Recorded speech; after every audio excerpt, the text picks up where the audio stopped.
All right, hey, what's up, everybody? This is Chris from Cycle Source Magazine, Grease and Gears TV, and we're back in the shop with another episode of this old FXR. Since the last time you guys were here, I literally had to take this thing out in the driveway and soak it down with kerosene and pressure wash it, not once, not twice, but 3 times to get the years of enjoyment moved away from this motorcycle. So we're now down to the point of getting the front end off, the swing arm and transmission off, and the frame's going to be ready to go out for sandblasting. Even though we're probably going to end up powder coating this, I'm going to send it out for sandblasting. While we're doing mock-up, I'm just, before we go any further, I want to say hi to all our Chopper Town people. Hope you guys are out riding or doing something cool today.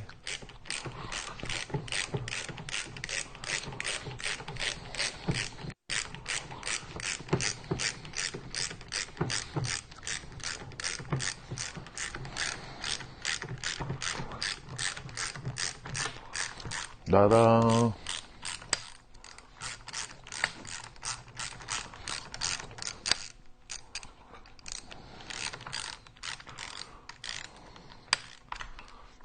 The Wile E. Coyote term for this would be wide glidus extractami.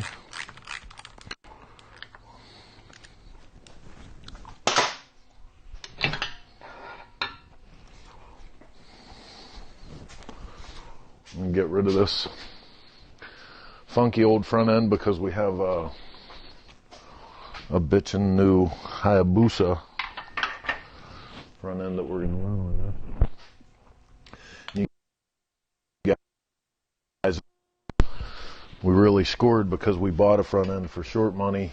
It already had the next M machine, so not going to be a lot of work for that. I think Heather's somewhere watching this. I hope she is, to answer questions and stuff or interact with you guys and give you shout outs. She started the camera and then split.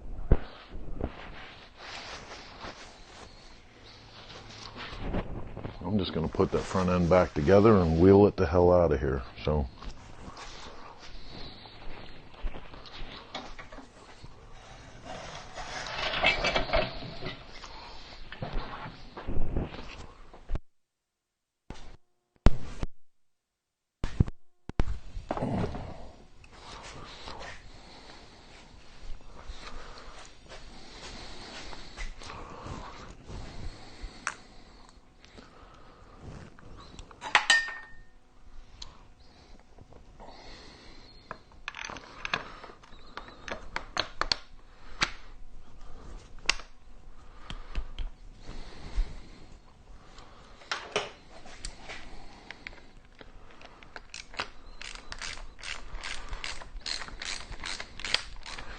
Cycle Warehouse, get ready. Here comes the front end. Oh, actually, everything but the front wheel. If Jamie Payne needs that front wheel, right? Your mic's cutting in and out. Did it fall? Oh, it's inside my shirt. I'm sorry. Goddamn technology.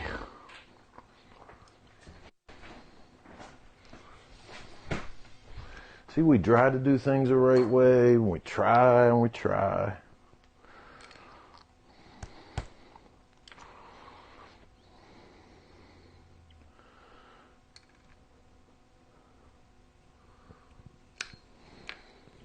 Seriously.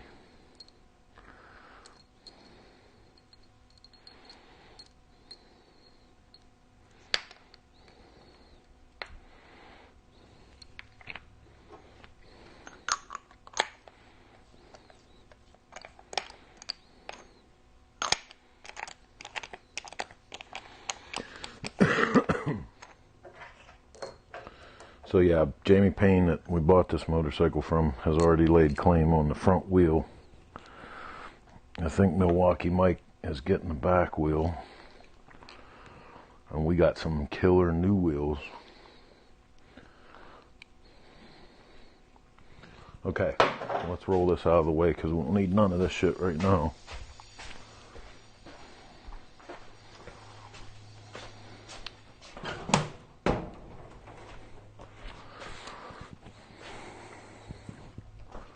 So Chris Ben Shaw, Ben Shaw Senior had asked if you'd ever done a chop or trike, and if you would, and I had said that you haven't, but we had actually talked about maybe doing one for me down the road. Well, not just one for you. Recently talking about doing something cool out of a trike conversion for Roadside Marty's daddy. Oh, right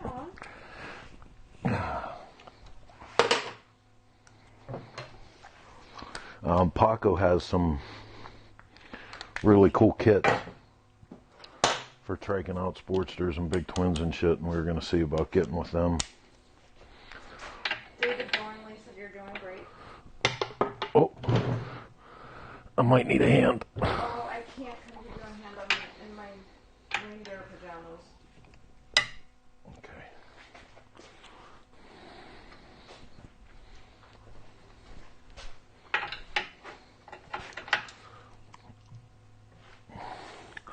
Yeah, it's funny for guys that call in the magazine and stuff all week long. You'd be surprised how many times Heather's sitting there in pajamas talking to you. Well, I'm just saying, it's kind of cute.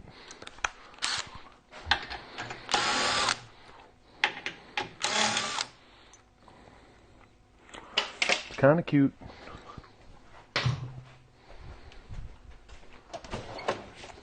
Yeah, man. The amount of sludge that came off of this thing the other night was nasty. That is disgraceful.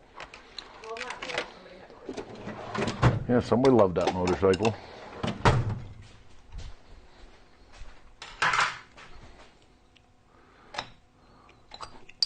See, David Thornley, I want to get Pringle to shift mine. Does he mean Pringle air shifter? Yeah, we're actually getting ready to do a... I mean, I don't know if that's what he means, but... We're actually getting ready to do a Pingle air shifter on the War Pony, actually electronic assist shifter, thanks to Noah. Noah from Hawaii sent us a little care package. I thought that was on Fuel Brothers and Sisters? No, Noah sent that. Really? Nope.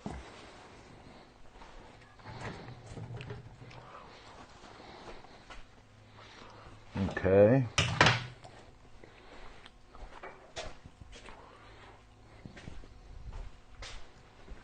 So this is one of those times where you're like, why do I have all these different tools?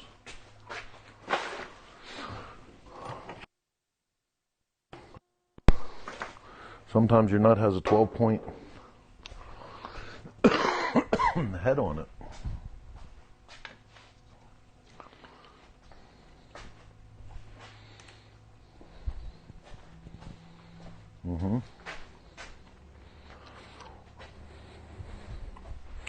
If I didn't do that, where would it be? Let's see, from Patrick King, 48 years old and bought a Yamaha YZF-R3. I've never owned a bike before this pandemic and decided I wanted to try something new. Thank you for all the pointers. I find them valuable. So, Yamaha is making some killer products right now. We were just talking about their bolt. You know, it's kind of funny to talk about the bolt, and you know, we deal with a lot of pans and shovels and big inch modern bikes and stuff, but that thing is sort of a sleeper. A lot of young people doing cool stuff with the bolt.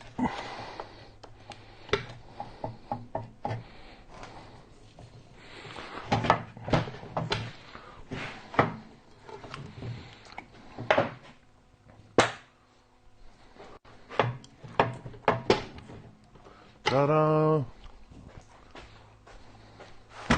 Look, the water.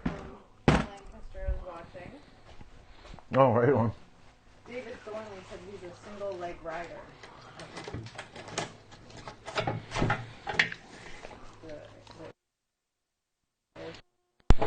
Well, on the bike that I'm talking about, that we're doing our air shifter with, is a bike for the Bonneville Salt Flats.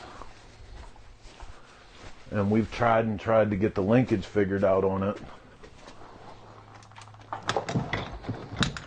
To no avail. Uh-oh.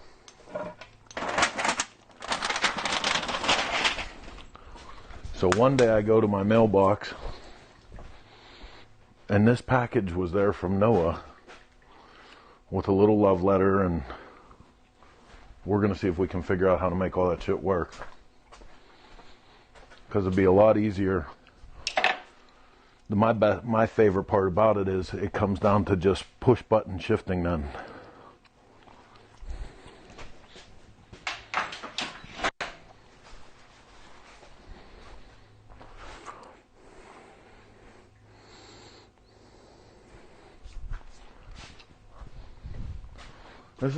Seems like this is gonna be a quick episode today. I thought it was gonna take a little bit longer to get this shit apart. Because you got your shop all nice and organized. I know. Here, you can put this in front of the screen. What? Oh. So you can see the bike. Okay, so this is War Pony that we're doing the Pingle air shifter on. That was a 2003 Ultra Classic, and after it was totaled, after many years of service for the magazine,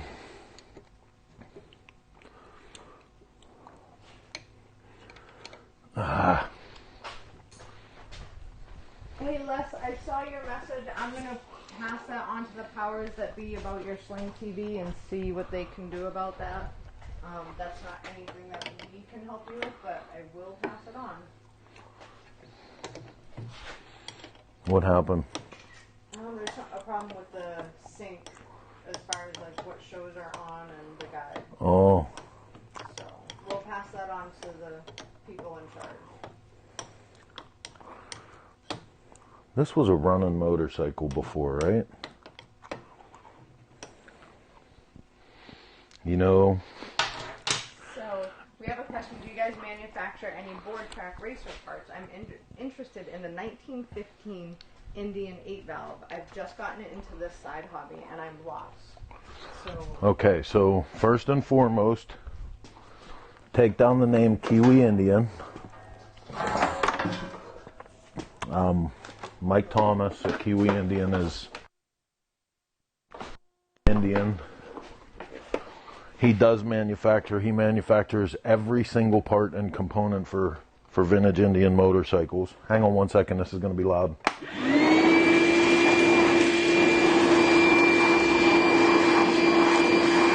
Oh my God. Dude, I so wish you could come over here and look at this. Let me get a digging tool.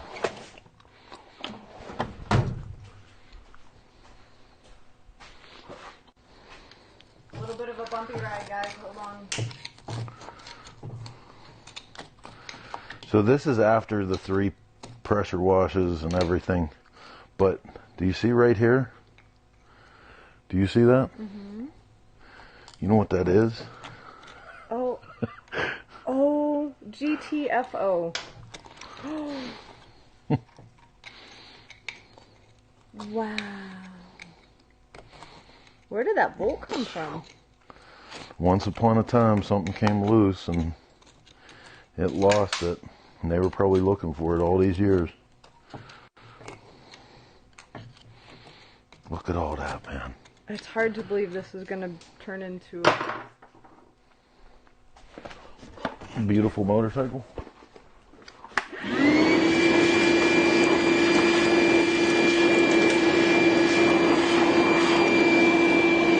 But wait, there's more. Come on. No, the washer's there too. It's a complete hardware set. Oh yeah. Not just a washer, a motor mount washer. So, oh boy. I don't even want to know that story. So they thank you for the direction on the Indian parts, and Kiwi is the resource worldwide. Yeah, Kiwi, when I say that Kiwi manufactures every part, he makes his own replica engine from top to bottom. So Kiwi makes every nut, bolt, washer, and not just remanufactures and not just copies. He's taken the time to thoroughly study the vintage Indian motorcycle, and he has made all the parts better as he goes.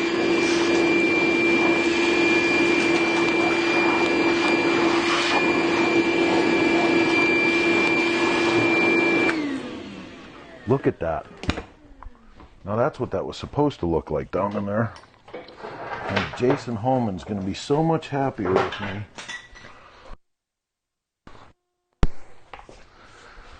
I thought it would have been fun to let him see that. Dan Duggan is watching. Michael Van Druff from Albuquerque, New Mexico is here. Bruno Coppola from Laconia, New Hampshire. Bruno. Barry Gibson, what's the story on the chopper on the other lift? It looks good. So that is, we're going to officially call that the brother-in-law bike. And he also thoroughly enjoys his motorcycles. And he was thoroughly enjoying that one at about 90 miles an hour when the transmission came apart and locked the rear wheel up. And how he didn't manage to pile that thing up on the side of the road, I have no idea. But Bert over at Baker was nice enough to, do some R&D with us on it, and we got a nice overdrive 6-speed builder's kit that we're putting back in it.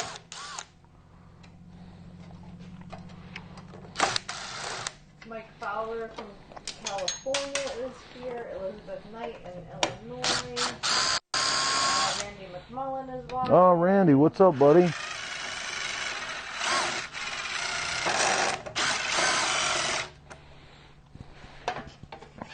Rob Nussbaum is here.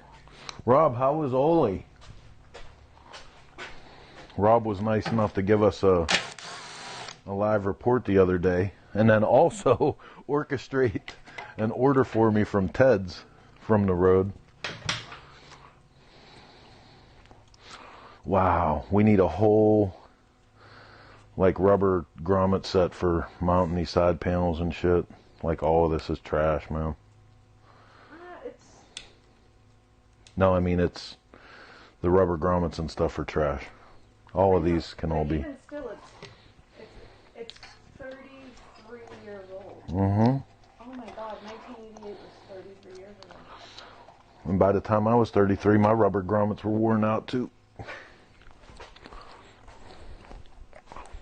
How old does that make you feel? 1990 was over 20 years ago. Yeah, Heather, I get it. I get it, Heather. I get it. All right, so we're down to a ground strap. Look at that. I love when shit works. So we're taking a quick trip to FLA next week. You guys are aware that there's a brand new thing, or maybe about Torque. There's going to be a new show starting on Thursday nights called Torque Performance, and it's all going to be obviously about the performance world. Performance motorcycles, and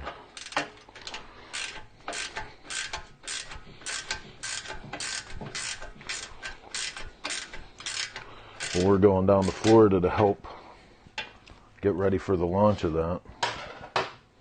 Toby Northern wants to know if you can send stickers for your toolbox. Yes. Of course. Everybody can send stickers for the toolboxes. That is a long, long time Cycle Source tradition. If you look, there's 5 or 6 toolboxes all around the shop. And that's one of our favorite things to do, because that's the true roadmap of spending time with people all the years. Like, that sticker collection is more than just ornaments. You had them on the garage fridge too, but you took the fridge out of the garage. You know.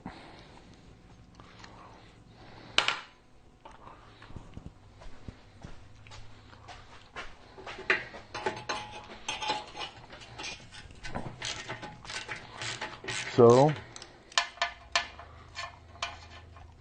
this is pretty much it, huh? It's not too bad, really. Like, if we would have worked on this all in one shot, one good day, we could have had this all tore down. But now, while we're away on our trip in Florida, I can drop this off with the sandblaster, have it all cleaned up, quick coat of bullshit primer, put on it, so we can start the few things that we're going to fabricate. We're going to start fabrication and fitment.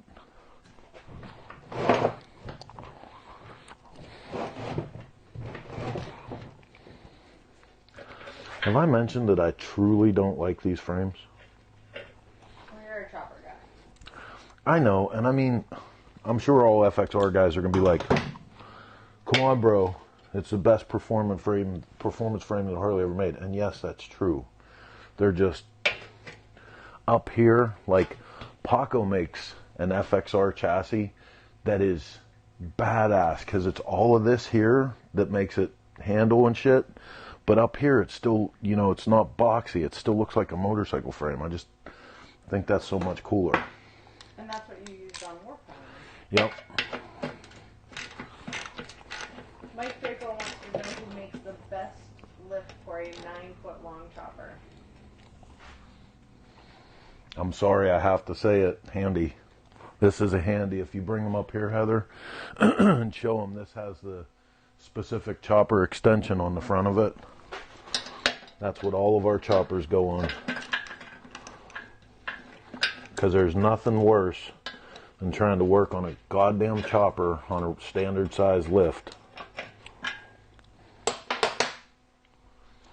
So the person that was asking about the Indians, and I keep saying the person because I don't want to massacre their name, but I think it's the lead. My interest basically came from customizing my bicycle and putting an engine on it. Eventually I found out about board track racing, and it's been an obsession ever since. Well, you know, and the funny thing about that, the origin of board tracking, if you don't know the history behind this, is literally tied to the history of bicycling. So everybody knows the term wall of death. And I hope that I'm going to do this justice by talking about it, because true wall of death historians like Charlie Ransom and, you know, Samantha Morgan, people that were, you know, have made this their whole life, will probably know the story better. But they started in things called velodromes. And velodromes were bicycle proving grounds. It was where bicycle manufacturers would prove that their bicycle was the fastest and the best. And that obviously turned into racing. And there was bicycle racing in the velodromes, and ultimately led to motorized bicycles that became what you guys realize as board track racing today. As the board tracks got steeper and steeper, there was one event in particular where they talked about there was an accident and the motorcycles went up over the wall and into the stands. And from that point on, believe it or not, they were referred to as murder drones, and loosely after that, the wall of death. And like I said, that is my loose interpretation of the history. Please don't hate on me if it's not exact. I posted a link to the Wikipedia history. How close was I? The first velodromes were constructed during the mid to late 19th century. Here, wait, so people can hear you.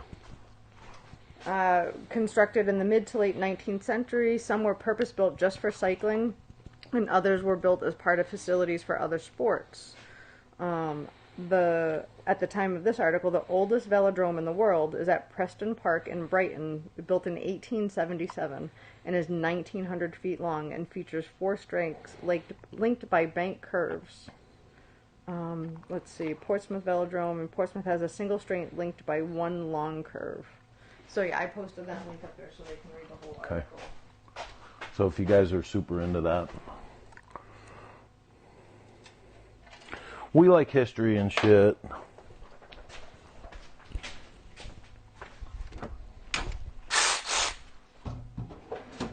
Rob wants to know his hair is longer, yours are mine. Who, Rob Nussbaum? Yeah. Tell him jealousy will get you nowhere. Old guys can have long hair. It's okay.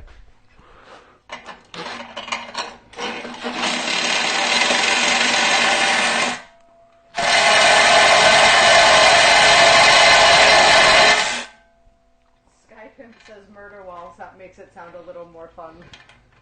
Murder drones. Well, that's, I mean, literally where the term wall of death came from, you know?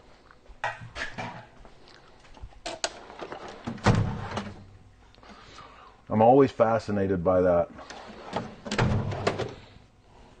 The wall of death history, because a lot of people don't realize, man, like at one time, the wall of deaths were everywhere in the country. Like every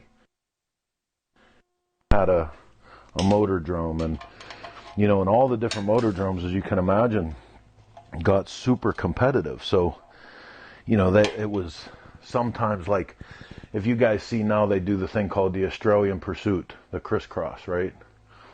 And it'll be 2 riders on the wall, and they're both going the same direction, and then they get to where they're crisscrossing on the track. Well, they used to do that back in the day when things were super competitive with 3 riders, and the 3rd rider was going in the opposite direction. Oh my goodness. And they did crazy shit back then. Like there was such a thing called a lion drome, where they literally had a lion tamer bring lions into the motor drome while they were riding and would tame the lions. And then, so basically, if you fell, you were there. And then some of them went as far as having sidecars that the lions rode in. Oh my goodness. Yeah, it was crazy.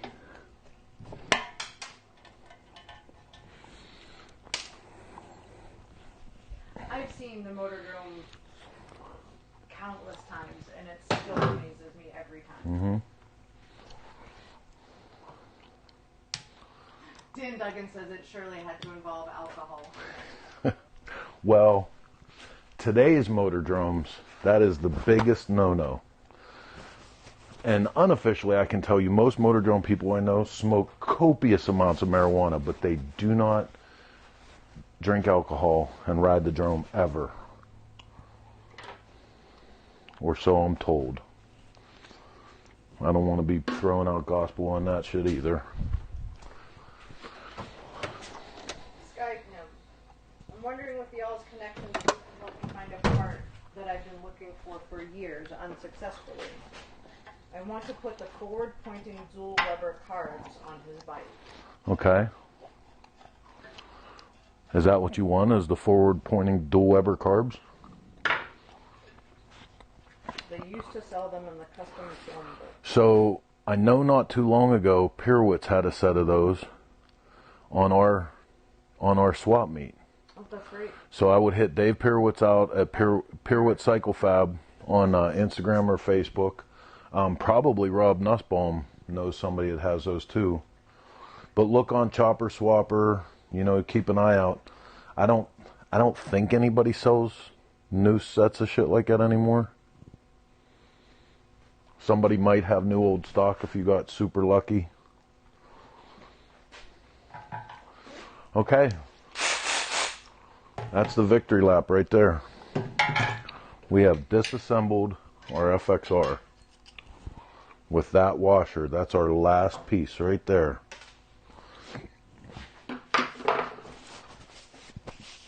So,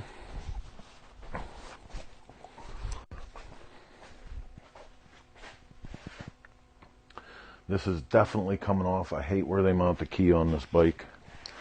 The kickstand. He does, man. It's always good to see him here. So, let's see. Let's throw all this shit in here. The next steps of this, like I said, is get this to the sandblaster while we're gone in Florida. We're going to have to start ordering parts now, Heather. Like, listen to me as I tell you these words. All these rubber grommets and all this shit, I don't want to take a chance because parts suppliers... If you make me a list, I will do it tomorrow. Okay. I want to get all new nice stuff of this, the whole axle kit. I think Paco makes a bitchin' set of this with nice billet and spherical bearings and stuff. Let's see about getting those. I might have to replay this back to remember it all. No. I'll remember it. And you will too, damn it. But will you remember now or when we need to? Exactly. Okay, so that's it, man. Other than cleaning up, we're on the good side of the build. So I'm going to put all the tools away, drag this frame back outside. It's still pretty nasty. You guys were here last time. We got the engine up on the engine stand. The transmission is laying there now. We're going to give that one more shot with the pressure washer. Also make sure that it's free of fluids, and the engine and the transmission are going to Jason Holman at Cycle Stop USA in Lakeland, where he is going to do some magic with that stuff. And we're going to start outfitting this. By the next time you guys come back with us, it'll be a week from now. We'll be back from Florida. Hopefully this will be here. We'll have the Hayabusa front end, and we'll be starting to fit together a loose roller, because I want to get this up on a roller first, get these axle cups and shit. You might switch gears though to a shovel head, right? Well, we're definitely going to, but this has got to go quick too. So I want to get the alloy arch swing arm on this with all this new axle cups and stuff, get the Hayabusa front end on, and get this thing on its wheels so that we can make sure that all of our preconceived ideas about how this is going to go, then we can roll it off and we'll switch gears to the shovel head. So with that, I'm going to let you guys loose. Remember, tonight, 9 p.m. Eastern, we do have Shop Talk, and it seems like the tech gods are in our favor this week, and everything looks good so far. So until then, I'm going to sign off. If you're not out on your motorcycle, get out in your garage and do something. Till next time, this is Chris with Greasing Gears TV. See you later.